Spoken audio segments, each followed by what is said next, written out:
brings us to the discussion agenda. Item 16 is the 5-year master facilities financing plan. I'm going to turn that over to Dr. Ross. Thank you, Madam Chair, trustees. As we load our presentation, I want to go over just our 5-year master facilities financing plan. As always, when we look at why we are doing this, there's only one body in this district that is responsible for updating our facilities and ensuring that our schoolhouses are in compliance, and that's this board. We have worked through an extensive process in getting our 5-year master facilities plan updated. We have the presentation we can load up for me.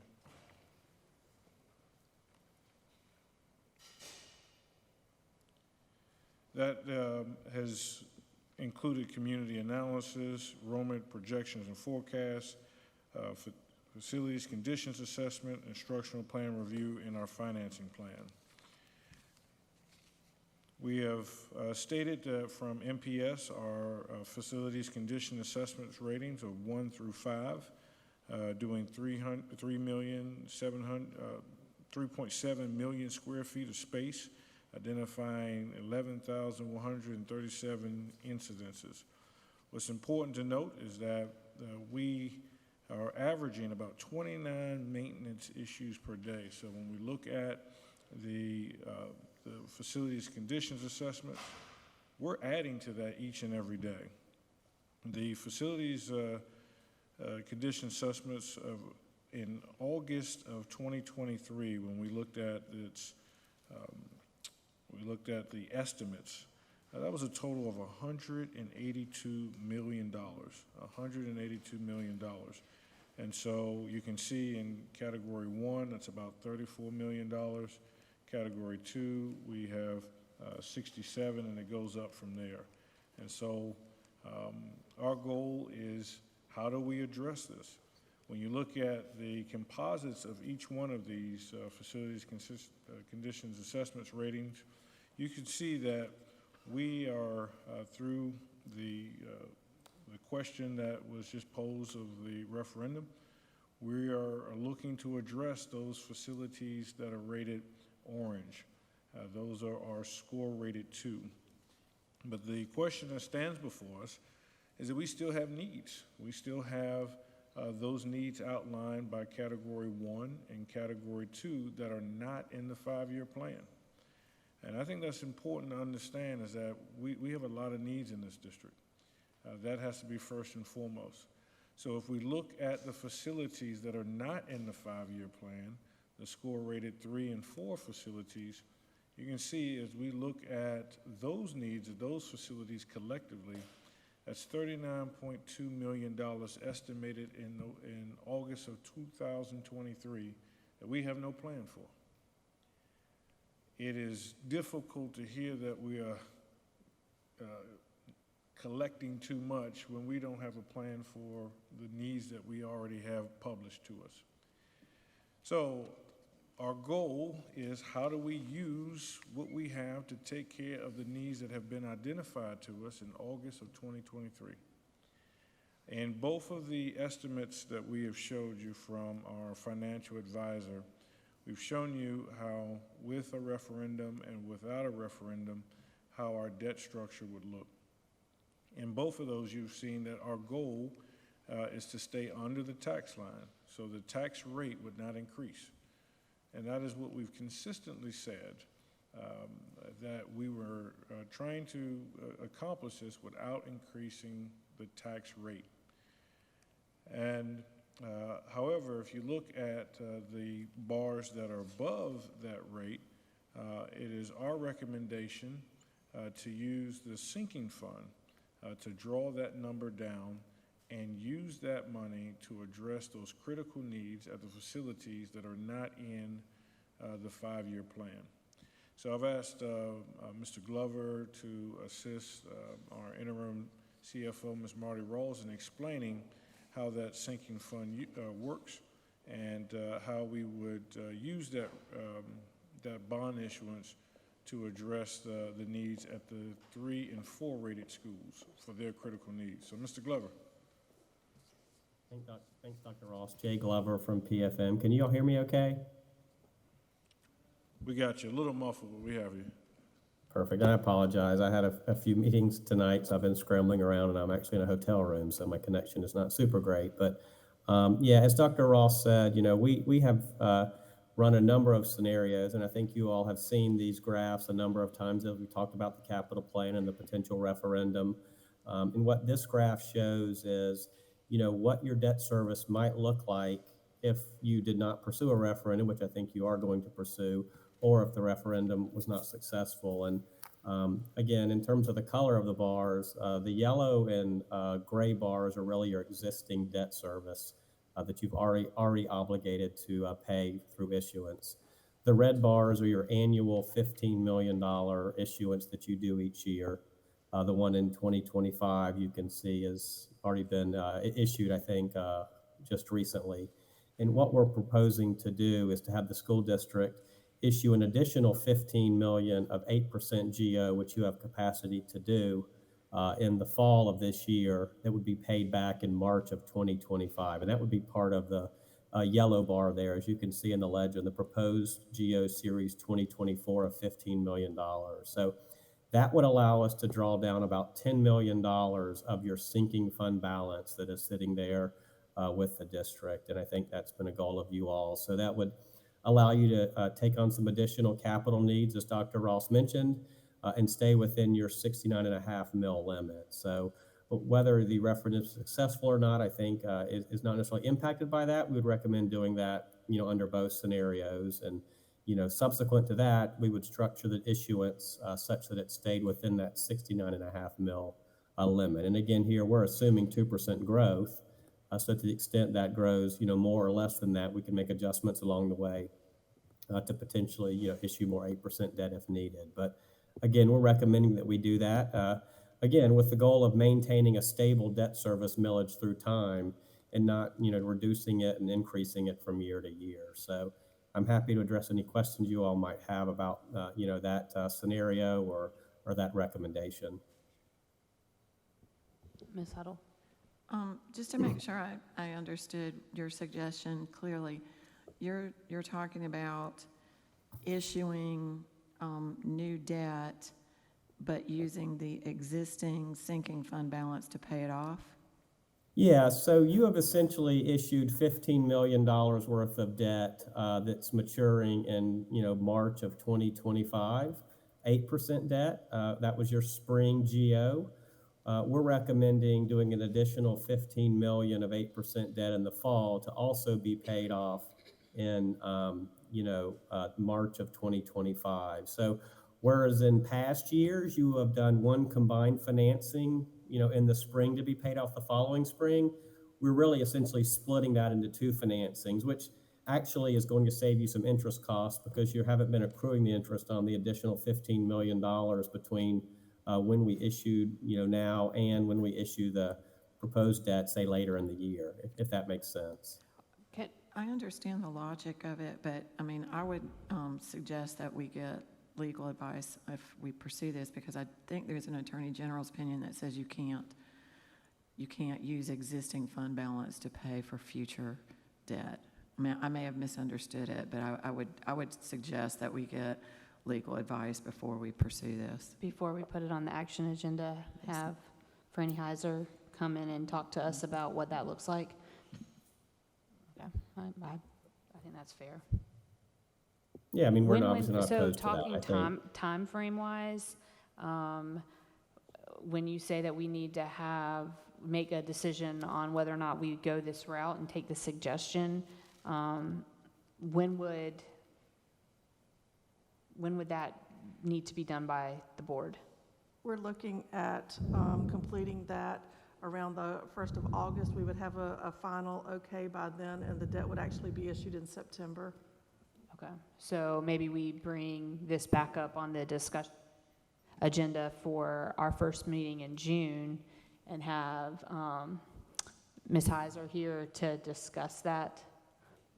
We can certainly do that. Ms. Heiser is been in discussion with Mr. Glover and Dr. Ross and myself, so she's aware of our intentions to do this and participate in the fall SCAGO program, but we can certainly have her come talk with you all. I think it's important for, if the board has to make a vote on this decision, and there is a potential conflicting AG opinion, I think that it would be prudent that we have her speak directly to the board on what that looks like before we put it on the action agenda.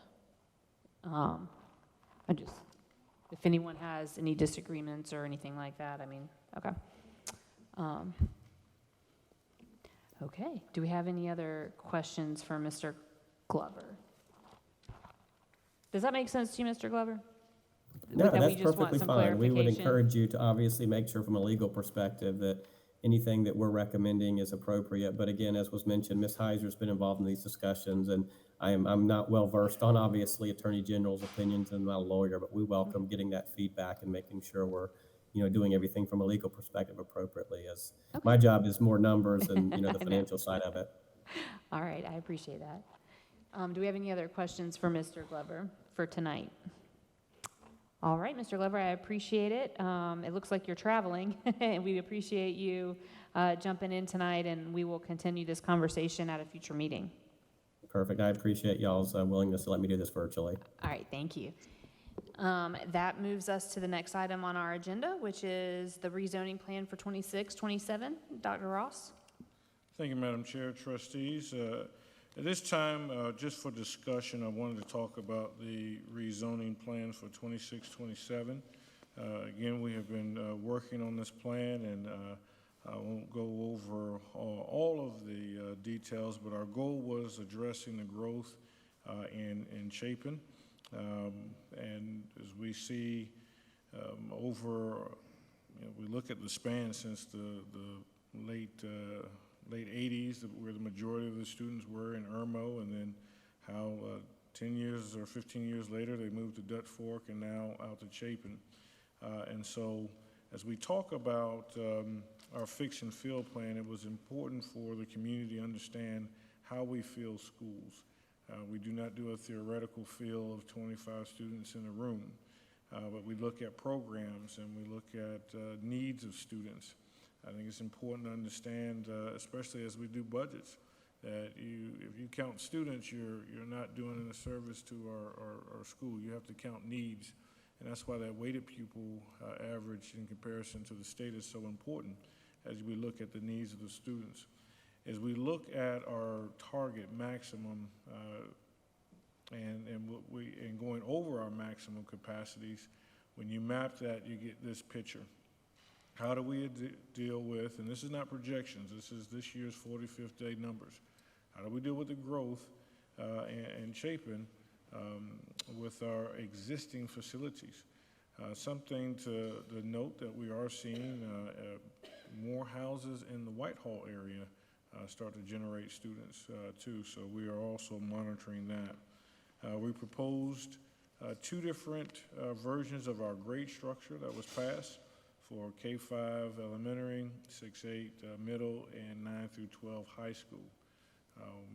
Without the referendum, we would have this structure that using our existing buildings to handle that growth.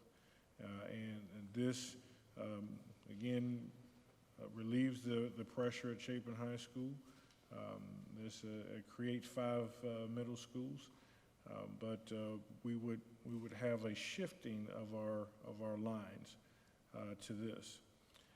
Right now, we're working between 3 attendance lines. Our current line, what I'm calling this map the default boundaries, and if there is a pass referendum, then we would move to this model. And this model has its own map, which looks like this. So that's 3 different potential maps.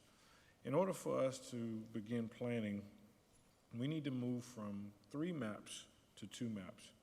And so it is our recommendation that the board consider, as stated in the board policy, to approve new boundaries for school attendance. We would like approval of the attendance zone that would be used for the default map. This is the no bond referendum map. This will allow our team to start planning where resources, staff, programs, facility needs, bus routes, all the operations that we would need. Regardless if this passes or does not pass, we're going to have to move. And so it is the recommendation of the administration that we adopt that default attendance zone map so that we can begin the planning process. And that concludes our conversation, or we stand for any questions.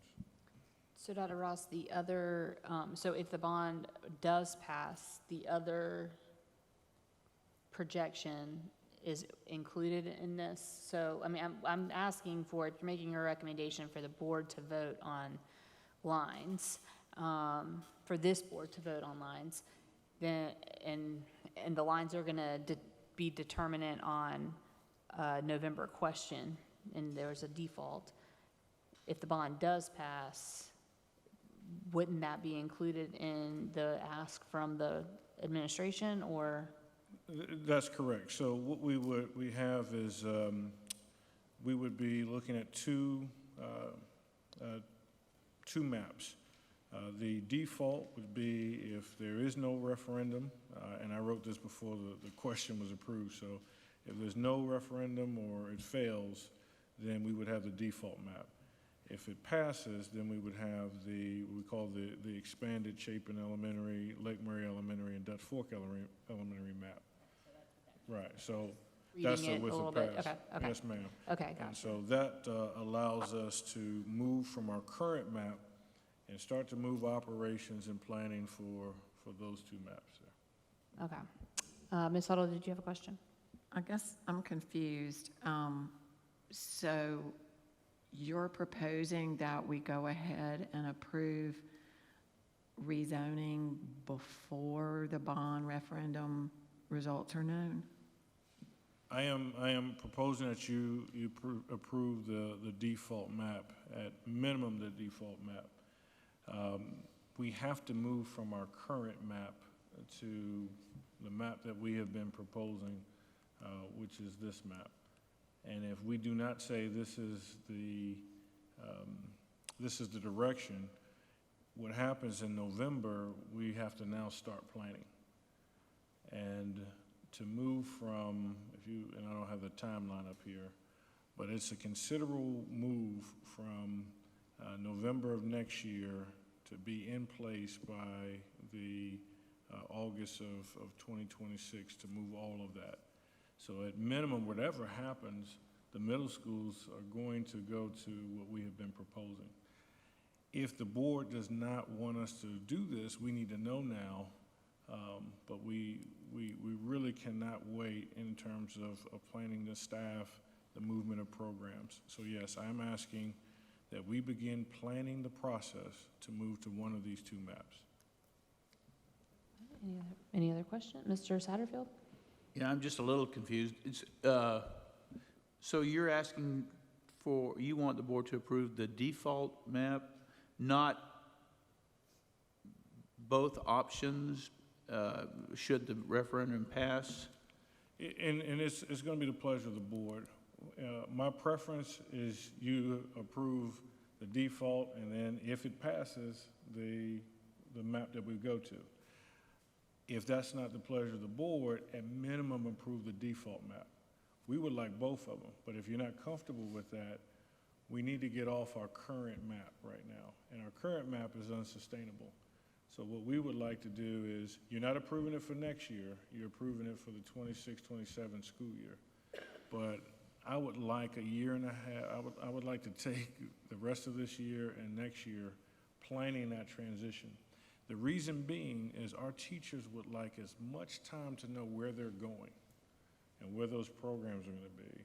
And those parents are going to want as much time as possible to know where their children are going to be and what programs are going to be available.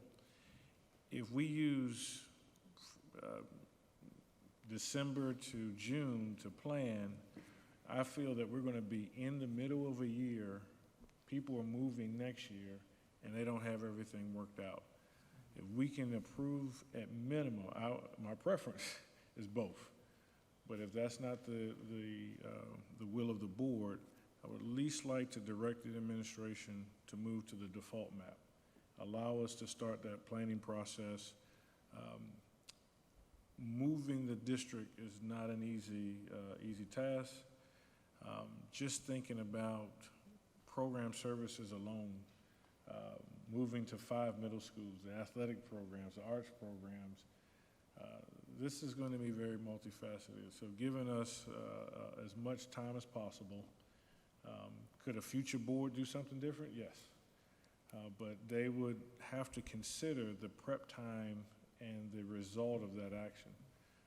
We're in this space now where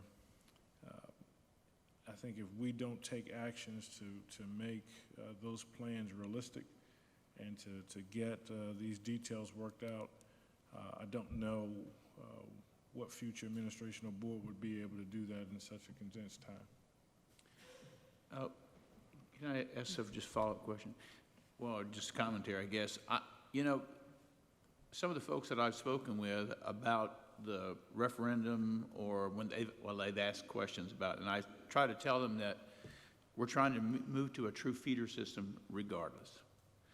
I don't want someone to think that the only way they're going to get the best situation is if they vote, or if somebody is saying that this is the only way to, well, I have my own opinion, I don't want to share that, but the idea is I don't want them to get the two confused. I know that there's a plan for the referendum should it pass, and against it, or not against it, but if it fails. I've been sharing that the goal of Election 5 is to move to a true feeder system regardless. And I guess I'm just a little concerned there might be a mixed message there during a referendum, but maybe you can clear that up, Dr. Ross. And our goal too is by adopting this, right now we're working between 3 different maps. So I think what's confusing to a lot of people is when they may not engage in it as deeply as we do. So they'll go and look at one map, and then we say, well, that's not the one that we're proposing. Or are you really going that way? No, we haven't had a commitment from the board that we're going that way.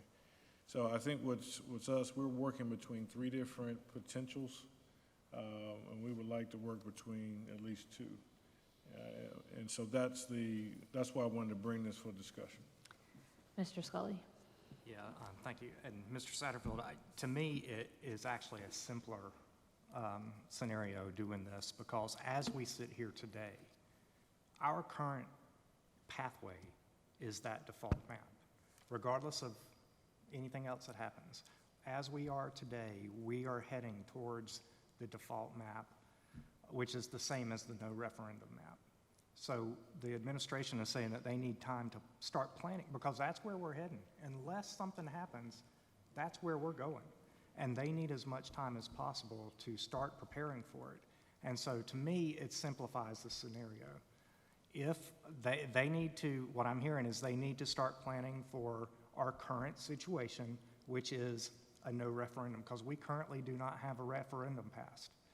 So they need to start planning for that. Should something happen in the future that alters that, then they can pivot and adjust towards what they contemplated as the with referendum map. But as we are today, our current situation is the is the default map. Yeah, and I agree. I understand what you're saying, Mr. Scully. Maybe I didn't do a very good job of explaining my point, I guess. I just like for folks to realize, anybody who's listening or watching, that the goal of, I know that Dr. Ross, we've had you've presented several times to the board about this, is to move to a more of a true feeder system, because we've got can't remember how many elementary schools feeding Crossroads Middle School. 10, yeah. So that is ultimately a goal, along with the idea of the referendum. I just don't want the two to get confused. I understand what you're saying, Ms. Scully, and if we're on this path, I guess we would move in that path. I guess I'm looking more from the hope it passes. I'd rather move so that we have 100% gains everywhere. So anyway, that's just, thank you though.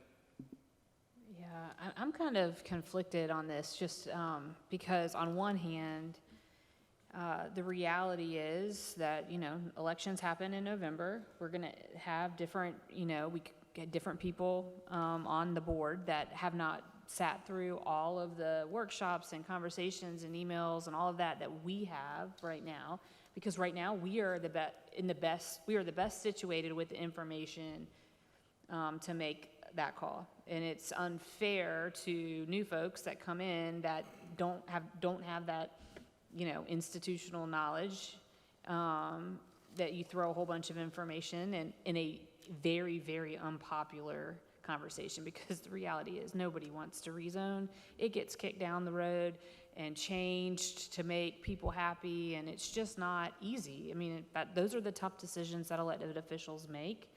So I get that, like making that call, because we are in the best situated. But it also, I see your point, Mr. Satterfield, like it gets blurred with a bond referendum at the same time.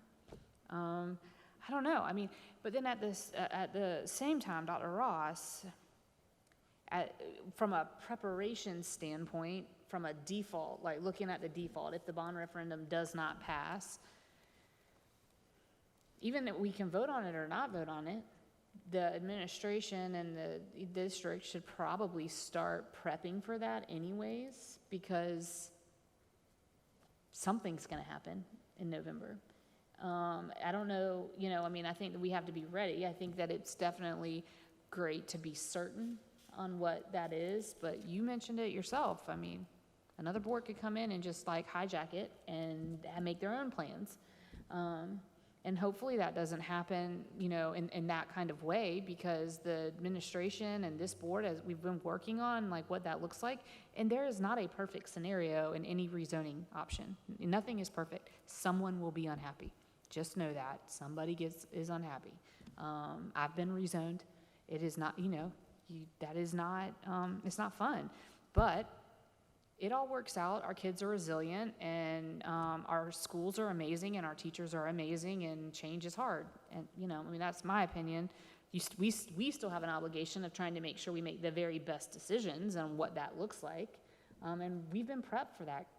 So I don't know. I get where you're coming from. I guess that's what I'm trying to say. I see the concerns.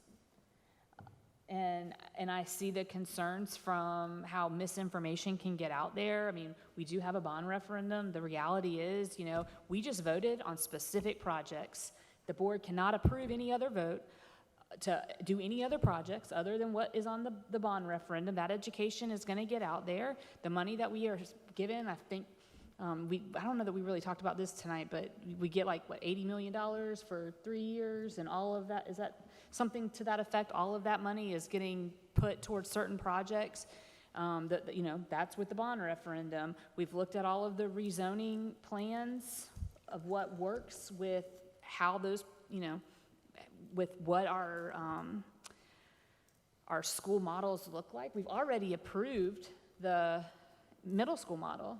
We don't have, we approved a policy for a middle school model, getting rid of the intermediate model with, for 2026 without the rezoning lines even really discussed. And that's what these plans are that the administration's been working on, correct?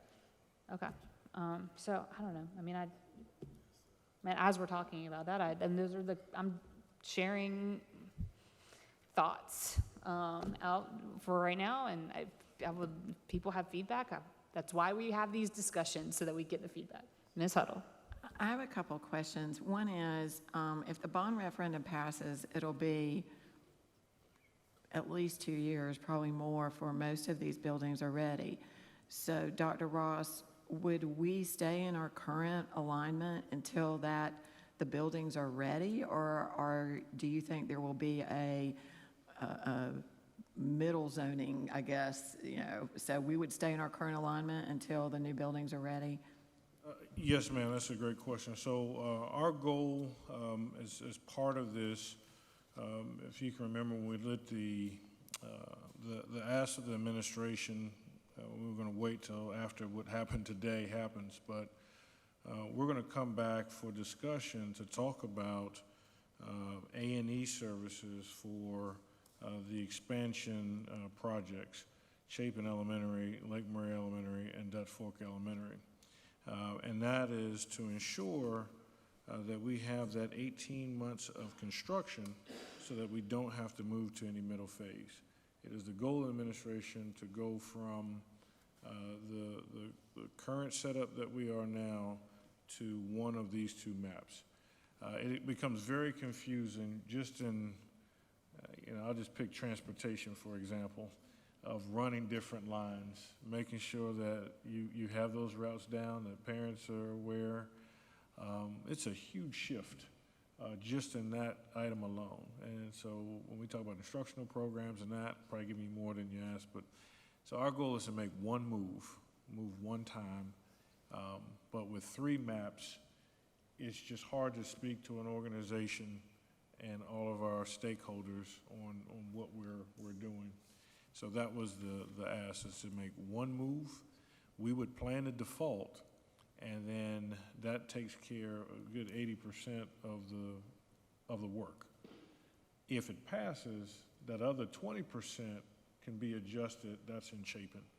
But we need to take care of at least 80% of the work that doesn't change regardless of what happens. So my second question was, you referenced Chapin. I think in Chapin, the projects that need to happen for the middle school alignment are the wings being added to Chapin Elementary and Lake Murray Elementary. We got an email, and I think you were on it too today, about Piney Woods. And it was a valid question. If we have room at Piney Woods, why not go ahead and put the 5th grade there, because we're on that path anyway. Let's say we wait till the bond referendum. If the bond referendum passes, why wait for construction? Why not go ahead and move the 5th grade to Piney Woods and lessen the need to have portables?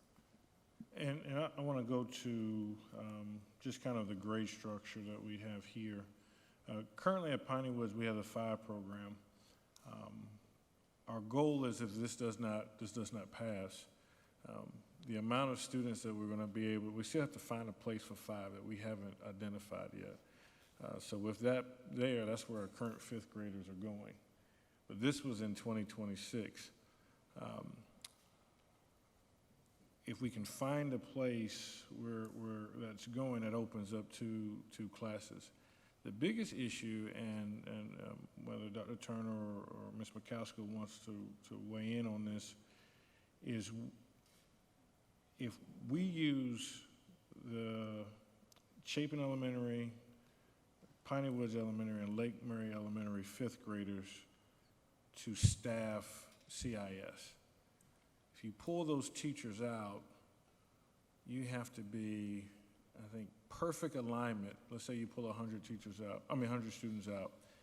That would have to be a perfect alignment of 4 teachers getting 25 apiece. No special ed, no special services, no special needs, because we would drain CIS of 4 teachers. Their class sizes will now not be balanced. So we would need to hire, I guess, 4 new teachers. Ms. McCaskill, if you can talk about kind of how that shift is going. And also what we're seeing at Piney Woods with 3rd grade right now.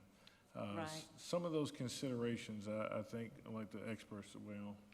Right, so for next year, it's projected that we are adding an additional 3rd grade to Piney Woods. That's going to put 6 3rd grade classes at Piney Woods next year. So that's actually taking one of the spaces that would have been a 5th grade classroom. That's taking that space away from Piney Woods, or away from the 5th grade possibilities. But the other thing that we have to think about as well is the related areas at the school.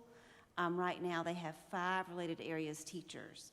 And every grade level in that building has at least 5 teachers if you include 4K with the 5K. So you've got 5 kindergarten classes, you've got 5 1st grade classes, 5 2nd grade classes. Next year, you're going to have 6 3rd grade classes and 5 4th grade classes. So their related areas teachers that they currently have are actually going to be overtaxed by adding that 6th third grade classroom. There's going to have to be some itinerant teachers that are going to have to come in where there's not a classroom specifically for that. That's going to have to be one of their, what they call a sensory room, is now going to have to be used for an itinerance classroom. And depending on how many itinerants that's going to need, there could possibly be more than one classroom needed for that. So Piney Woods is quickly not having the space that we thought Piney Woods might have in the end. It's beginning to fill up. So I just walked it today, actually, with Ms. Pascal, and have a map. If anyone after this wants to see it, I can kind of show you some of the things of where some things are having to change and shift. But it's quickly filling up. So does that mean, like, when we do move the fifth grade there eventually, it may no longer be a choice school if it's filling up like that? That's very possible.